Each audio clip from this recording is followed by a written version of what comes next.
Okay guys, today I'm going to be replying to the most common questions and comments that I get on my videos. So I'll talk a bit about everything. Learning an instrument, what's the right way to go about it, how to record yourself playing in high quality, also some tips and tricks that I do myself in my learning and in my videos. And if you're into that, there's also a section that talks a bit about projects with After Effects and particles that you see in some of my progress videos. So if you're new here, I'm just a guy that loves music and decided to start learning the piano about a year ago.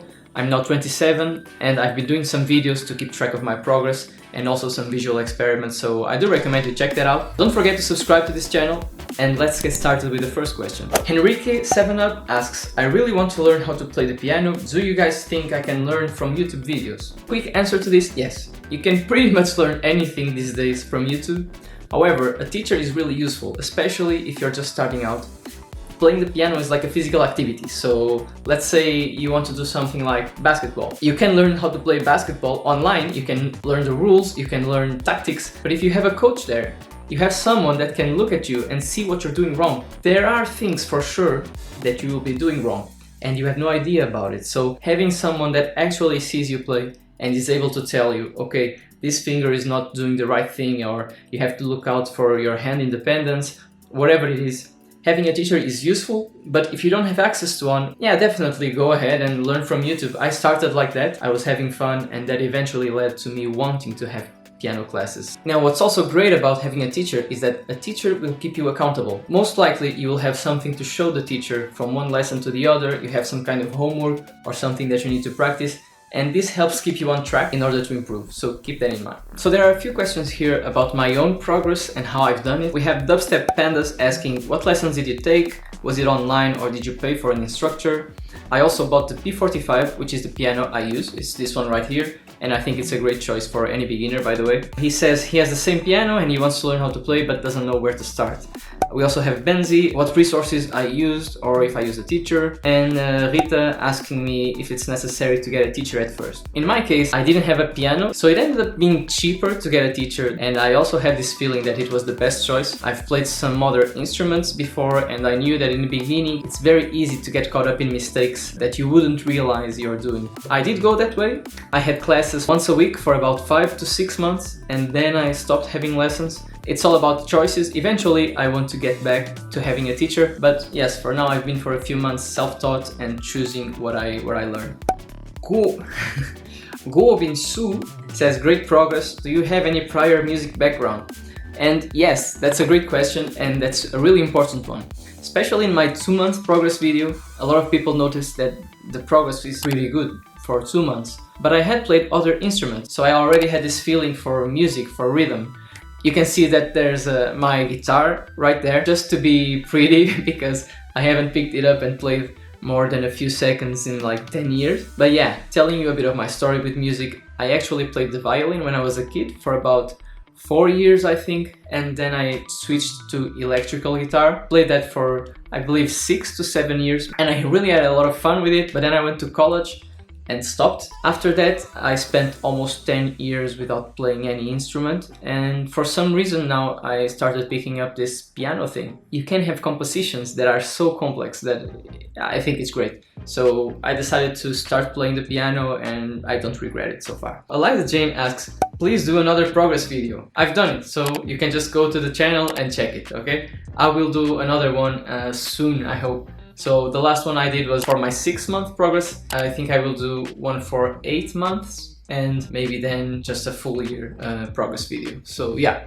that's coming up. Subscribe. So next up we have a question from Moti. What's the name of the book you started learning piano from? I'm a beginner, thanks. The books I started learning from are the Alfred books. I'll have a link to them in the description. I've used those even when I was taking classes. That's the book they use to help students first learn how to read and how to play. I've seen great reviews for them, even from piano teachers, so those are probably a good place to start. I actually have one right now and I haven't finished it yet, but it's nice. It takes you through different intervals at first and how to learn your first simple songs, and I've seen videos from level 3 and it does teach really cool pieces. So I think it's worth it to stick with them and see where it goes. Ricardo F. Loureiro, and I'm laughing because this is a real life friend of mine, he asks, what inspires you? That's actually a good question. When it comes to piano, pianists like Rousseau that do these visual effects when they play, I think they are mesmerizing, and I try to replicate that or twist it a little bit and do some experiments with those effects myself.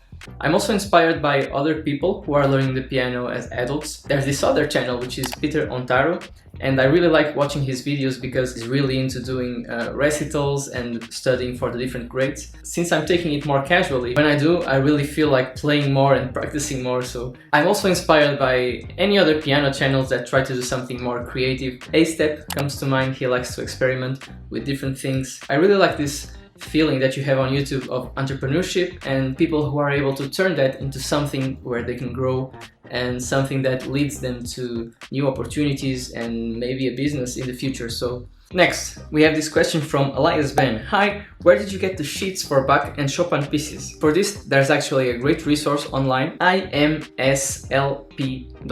On this website, you can find any piece that you'd like, and usually there are several versions of it, so you can see which one you like the best. So it's a really good resource for you to put on your bookmarks if you're a piano player. Let me just get you here. Brandon Grimes asks, dude, what's your setup? How do your videos look so clear? It's actually pretty simple. I've been using the Yamaha P45 piano. You've seen it before. I have a video unboxing it. And for recording, I've been using my phone's camera, but now I've switched to this Canon EOS M50. I'll leave the links for them in the description if you're interested. Hopefully this is a clear improvement. So we have a cool question here from J Piano Progress. Mind if I ask how you record your audio?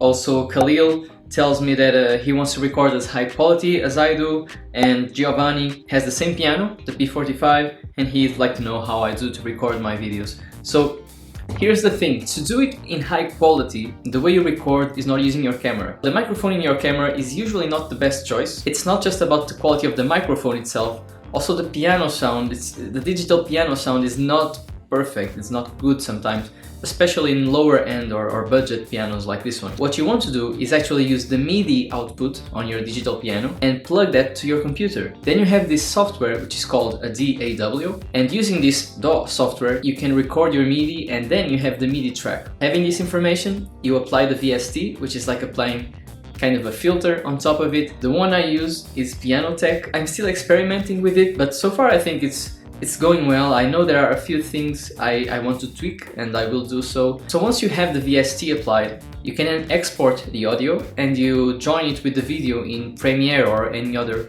video editing software. Simomed asks about sight reading. So do you have any advices or anything that could help me out? I really appreciate it. Well done, bro. I am able to read. Sight reading implies that you can read and play at the same time without much hesitation. So I'm not in that level yet, but I can give you a good tip on how to read. Just search for the landmark system. There's a really simple video that explains it, and I think this is the best system to actually read. Cairo asks, have you tried playing with a metronome? That may help with tempo to keep your right and left hand in sync. That's actually a great comment and a really good piece of advice. If you talk with any teachers or anyone who really knows and plays music at a high level, they will tell you about the importance of playing with the metronome and practicing with it. And that's something that I am guilty of neglecting, and it's very common from what I see between beginner players. So for sure, thank you for the great comment. Miriam asks on Instagram, how did you learn playing the piano and how long does it take you to perfect a piece? I actually don't feel like I have perfected any piece thus far. I'm still learning as I go, and I don't put a lot of pressure on myself. I've been trying to play things that I like, and I also have a taste for technique, so I don't mind spending 1 hour doing scales or arpeggios or wherever I feel will give me this good progress line. It really depends a lot. Spiritual Life asks, how do you do the effects of the keys? He's talking about the particle effects that I have on some of my videos. The way I do it, it's actually a multi-phase process. To put it in simple terms, if you have recorded your digital piano, you have the MIDI file, then you can use that with a software called Synthesia, which will make a kind of tutorial video with that. And if you put that in After Effects, you are able to change that video and come up with only the little bars. It's a lot to explain here, but I recommend that you check my blog. I'll put the link in the description. And in the blog, I have a sort of guide for anyone looking to start pursuing those kind of videos. So check it out. Okay guys, so if you're still watching this, congratulations. Actually let me know in the comments because that's pretty awesome. You're probably someone that's in the early stages of learning to play the piano or another instrument, so I would like to leave you just with one tip that I've been following myself, and that is, don't compare yourself too much with whatever you see online from other people. Don't compare your progress with their progress, because your life is different, the time you dedicate is different, your background knowledge is also different, and most of all, it's about having fun, so remember to do that and you'll be golden. So hopefully you got some value out of this long video. If you did, the best way to show me is simply leaving a like or subscribing to the channel. And also feel free to leave other questions in the comments, because there were a few cool topics that I didn't have time to cover. Just leave them there and I'll pick them up in the future. As for me, this sort of video is kind of an experiment, so let me know if this content where I go a little more in detail on what I do or the things I go through in this piano learning journey is something that interests you. And I don't have much else to say, so I'll just wrap this up by saying check the description, you have how to contact me if you want to, and just ciao, see ya.